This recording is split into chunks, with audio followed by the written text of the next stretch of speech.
The third month of the MLW is in the books, and we here at the MLW Network have failed to cover most of it again. But fear not, because I am here to once again cover the month that was. I'm Joshua Banner, and these are my 12 takeaways for the month of July in the MLW. And once again, that's going to be 3 takeaways per series. Alright, let's do this. The first game I'll be talking about was the Eagles being able to sweep against the Midwest Mallards 4 weeks ago. It was really just the Daniel Schultz show the entire series, pitching a no-hitter in Game 1, and also pitching a shutout in Game 3, and also hitting the game winner in both games 2 and 3. Daniel Schultz still proving why he's one of the best players in the league. The first takeaway from the series, Dan needs an apology. For those who don't know, on the MLW Discord, I released a list of who I thought should be an all-star after the second month of the season. And the person I was undoubtedly met with the most backlash about was Daniel Schultz. Now, all the people who clown me for including Daniel Schultz in the all-star ballots, I'll be awaiting your apology. I hope you kept the receipts. Now, obviously, Dan didn't have the best start to his season. He got off to what can only be described as the worst Dan has probably ever looked in the first game of the season. But I felt he recovered nicely in the next game and looked great pitching the next series. I felt that his pitching alone solidified his place in the top 7 of the NL. But a lot of people disagreed. Honestly, considering how bad his hitting had been the first 2 series, I can kind of see where they were coming from, even if I didn't exactly agree. But man, did Daniel Schultz silence all doubters with what might be the best solo performance of the year. He pitched a no-hitter in Game 1. He took over as a pitcher in Game 2 in extra innings, got the win, and then hit the game-winning run in Game 2. And then Game 3, he went and pitched another shutout. I was absolutely blown away at this performance. I remember a little bit ago, I was in a discussion about if the league had gotten too talented, that we were past the point of players single-handedly winning series. Well, Daniel Schultz showed exactly what he is capable of when he is at his best. That is only something you can say about the very best in the league. And I mentioned last month that if Daniel can start hitting, the Eagles can make the playoffs. Well, Daniel definitely started hitting, and here they are, second place in the NL. For my second takeaway, I want to give some credit to Dallas Allen's impressive composure. Daniel Schultz isn't the only Eagles player who has been impressive as of late. Of course, the Eagles also have what many consider to be the front runner for Rookie of the Year. Someone brought up something regarding Dallas's case for Rookie of the Year, which I found pretty fascinating. Daniel Schultz is not the best rookie at any major category, but yet he still is easily, in my opinion, the front runner for Rookie of the Year. And here's what I mean by this.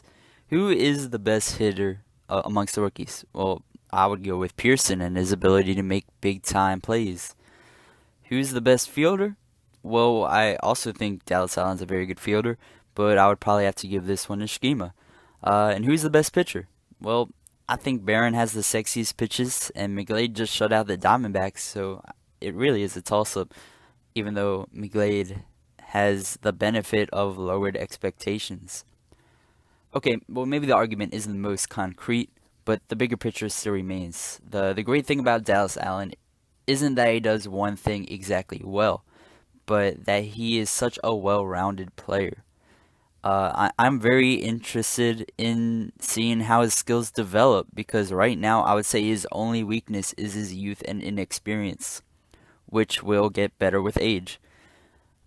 But what impressed me the most specifically about this series in particular was his composure. Now, Dallas Allen got off to a rocky start. He pitched a mercy in the first inning, and it did not look like it would be his day. Now, he did get lucky with that Coughlin. Well, we'll get into it later. But long story short, the Eagles were able to somehow recover after the first inning. And headed into the second, they were tied. Still, even more experienced players would be shaken up by a pitching performance like what we saw in the first. We have seen this season alone through big players like Drew Davis and Jason Chadwick and even his teammate Daniel Schultz. But what amazed me was his ability to keep his head up and pitch 2 shutout innings after that. He held his own despite a very rocky start, and that's hard to teach. Third takeaway, what was Coughlin thinking? Dan Schultz put him in when extra innings started because it didn't count for the pitching limit. And that's a genius move. But he did it at the top of the inning. I have no clue how Coughlin saw that and did not put in easily his best pitcher, Trevor Bonham.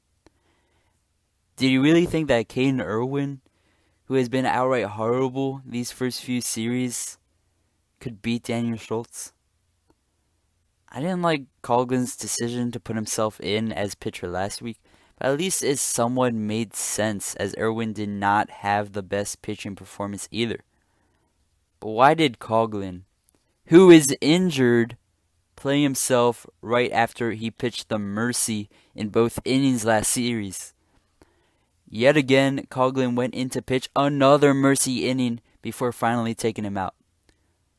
If Irwin started from the start, with Dallas Allen's lackluster performance early, there's a very good chance that the Mallards could have won. But it's just another head-scratching decision by Coughlin in a series full of them. I feel so bad for Bonham, who has done an amazing pitching job this season. He has no help and has to deal with Coughlin's bad pitching, Coughlin's bad fielding, Coughlin's bad decision-making, Irwin's bad pitching, Irwin's bad fielding, Irwin's bad hitting. Although it should be noted that Bonham should be doing more from his hitting too, only notching 1 hit this series, for example, he still needs some help. And Irwin, I don't know what to say. I mean, I'm rooting for the guy. But I would be lying if I didn't say he looks like one of the worst starters in the MLW. I mentioned how he is an okay pitcher, but that says more about the Mallards' lack of depth in that position than Irwin's skill. His hitting has been atrocious. He had a total of 0 hits all series. And that's coming out of last series when he went 1 for 14. Not only were his stats bad, but he didn't even pass the eye test. He has swung on some bad pitches. I hate to say it, but when I see Irwin is up to bat, all I see is a guaranteed out. Especially when up against a pitcher like Schultz. And this is the 2nd overall pick. Do you know who was picked after him? Dallas Allen, who looks to be the Rookie of the Year. Do you know who was picked in Irwin's spot, 2nd overall last year? Jimmy Norp, who's looking to be the MVP this season. Irwin came into the season with very high expectations. Some expected him to be the Mallards' savior. I'm not saying that he is automatically a bust. It's way too early to make these claims, in my opinion. But after 3 series, it's not looking good.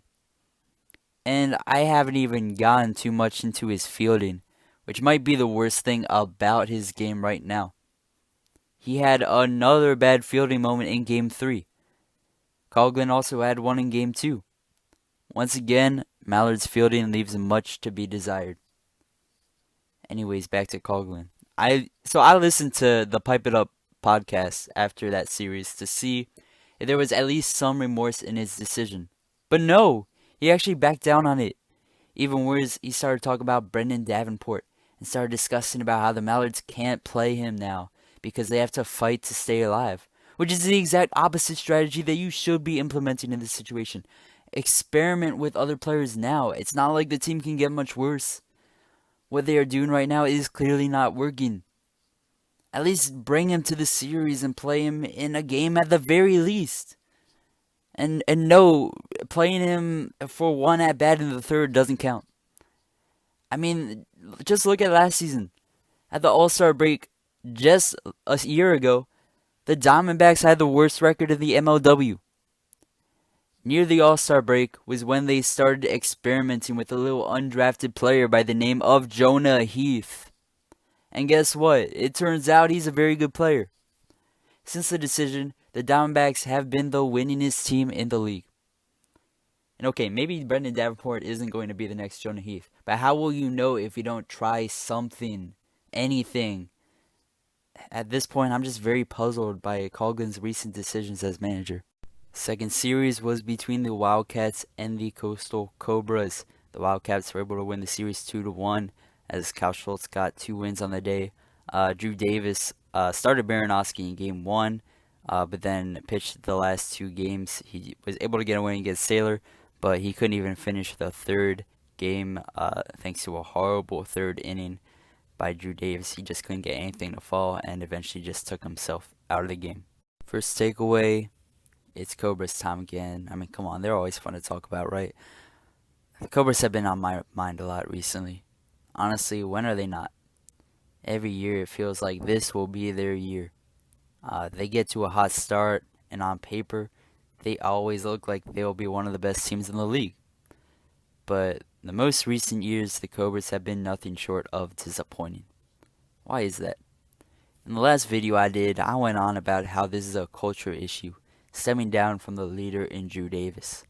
And while this still rings true, I have been thinking more about it, and there seems to be another issue that plagues the Cobras that rings just as much true. The Cobras don't have any great players. If you have heard me talk about the Cobras before, you might have heard me mention that I think the Cobras have the most talented 4-man lineup in the league. Andy Durant and Sean Flynn are good batters. Drew Davis can be explosive.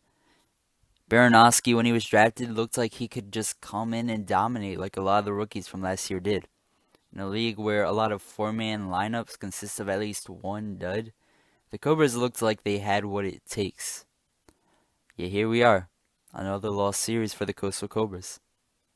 So why is that the Cobras always look better on paper than how they actually perform? I mean, they have 3 to 4 good players depending on your stance on Baranowski. But in today's MLW, you need that X factor to put you over the top. Look at the top 4 teams in the MLW right now.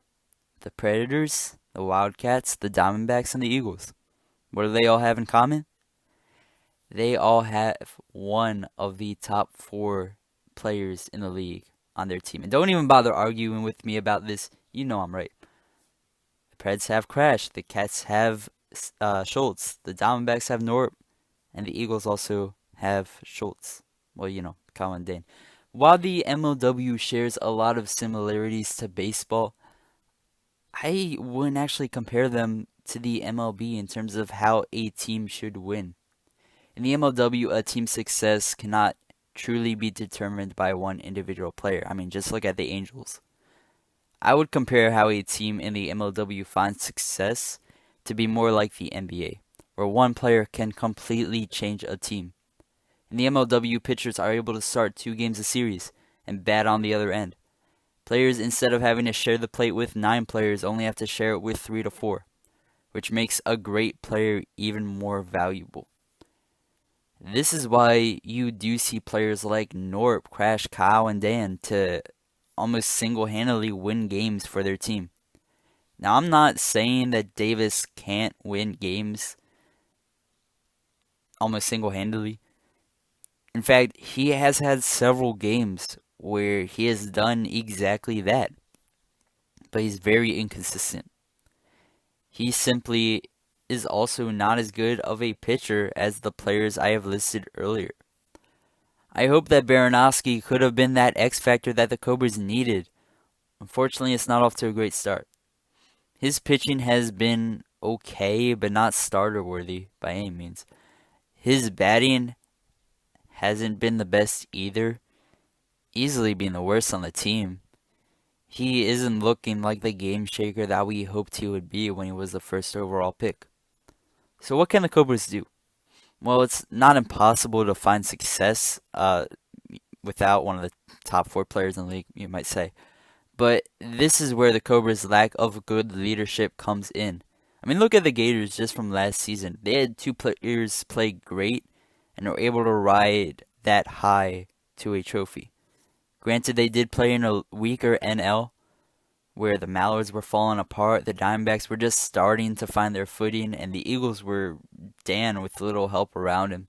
Still, the Gators were able to go from worst to first through its chemistry and great leadership by Zerleg. But a lot of it was mental. They came into every series with a chip on their shoulder. They knew they were the underdogs. Coincidentally, the Cobras played the Gators on opening day. And when they did that, it was the Cobras that had that mentality. And they were able to blow the defending champions out of the water.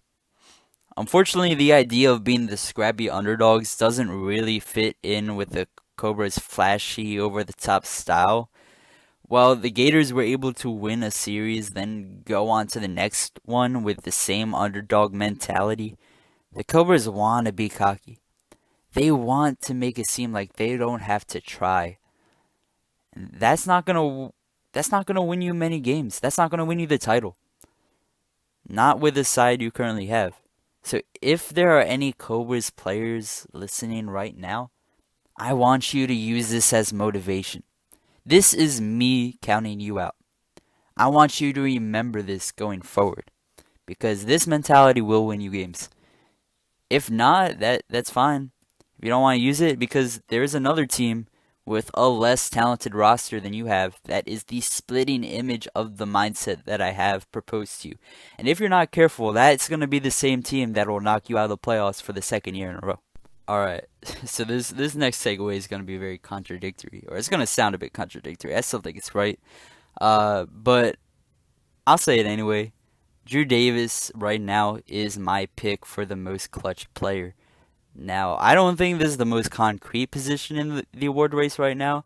I think much can change during the second half of the season, but there have been multiple instances of Drew Davis hitting the game-winning home run for the Cobras when all hope seemed lost.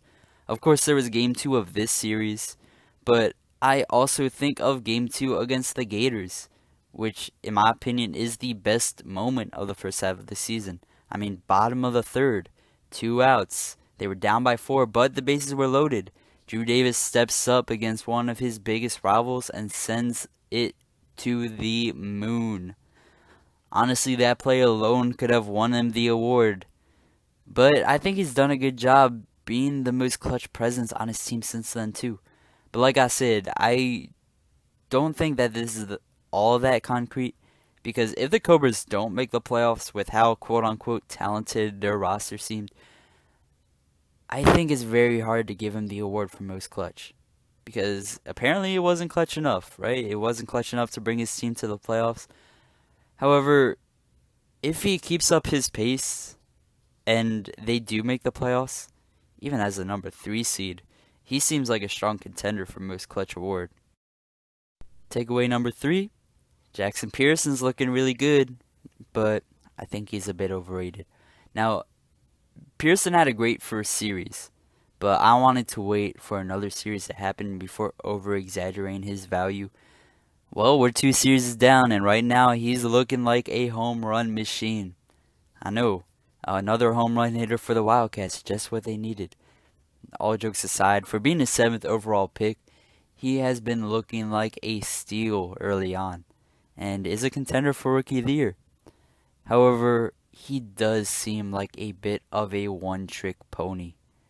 Home runs obviously are important, and it's easy to see how his flashy contributions have put him in the All-Star game. Should he have made it though? I think it's up for debate, but I mean, I personally wouldn't have gone for him. The major concern I have for him is that he has only 1 hit this year that hasn't gone for a home run. He is in the bottom 10 in the league in terms of on-base percentage. Home runs are hard to come by, and maybe he can keep it up. But if he slows down his pace, how else will he be a contribution to the Cats? Hopefully he can develop more consistency in his ability to get on base. But if he can, that's another great hitter for a team that's already full of them. And that'd be great. But until then, I would hold our overreactions until we see him in more games. The third series was the series I was honestly looking forward to the most heading in, and honestly, I thought it lived up to the hype. All three games were really close and competitive. We actually had two no-hitters in game one by Jimmy Nort, and in game two by McGlade. The Diamondbacks ended up winning the series. It was very surprising as McGlade was able to defeat Norp and Jonah Heath was able to defeat Crashed. Overall, I thought it was a great series all around. Takeaway number one, the Preds might have just found their number two pitcher in Stephen McGlade. Now, I'll be honest, his pitches weren't the sexiest I have ever seen, but when you are able to not only shut out the most explosive team in the MLW, but throw a no-hitter too, you have my respect. He has so far been the only pitcher to defeat Jimmy Norp this season. He was able to defeat the Diamondbacks while Crash went 0 for 2. This was a player that went undrafted, mind you. His first game against the Mallards was okay. It wasn't pretty, but he did get the job done. This game, however, was a statement. Now, I want to make sure I'm listening to my own advice and not overreacting to one game. I'll admit that it's tempting. However, I know McGlade likely won't be starting caliber anytime soon. I mean, his pitches simply aren't there. However, even if he does not throw another no-hitter, I mean, I expect him to at least be a passable backup. And that isn't nothing. I mean, any Magic fan will tell you that having a backup pitcher that can keep you in the game will save you a major headache. But next up for McGlade, I want him to get that batting average up. During his first 5 games, he only racked up 1 hit. He right now is supporting a whopping .071 average. That's not good. Takeaway number 2. The Diamondbacks are defeatable. Crash didn't look the worst in the series, but he also wasn't the greatest. He even mentioned after the series that he didn't think he played to his full potential. You know what? All 3 games were still competitive. The first 2 series have been Diamondback dominations, racking up many runs and not allowing the other teams to score a whole lot. While they still looked good and still won the series, this was easily their worst showing so far. So how do you defeat the Diamondbacks? Well, I mean, it's not going to be easy. You need a good team to be on their game, to be able to take down a Goliath team like the D-backs. It's hard to really paint a blueprint on how to defeat them because, honestly, the Predators didn't really do anything all too different to get their W.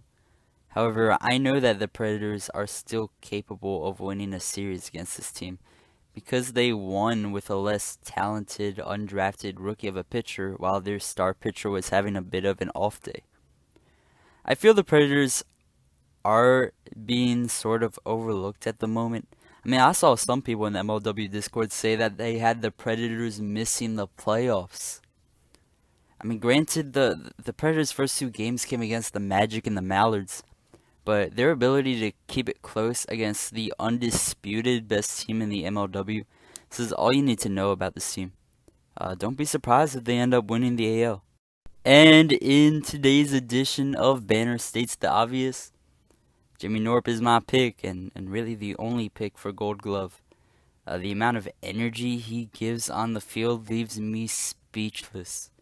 He does things that no other player in the league can do. I mean, that peg near the start of Game 1 really sealed it for me. Although it was already obvious beforehand, I mean, heck, even Kyle said in the video. I mean, there might be other players who are good fielders, but as far as I'm concerned, nobody's even in the same ballpark as Norp in regards to his fielding. The last series I'll be talking about was the Battle of Trenton, a fierce rivalry between the Gators and the Magic. And it really was a great performance by Jason Chadwick getting the win in games 1 and 2.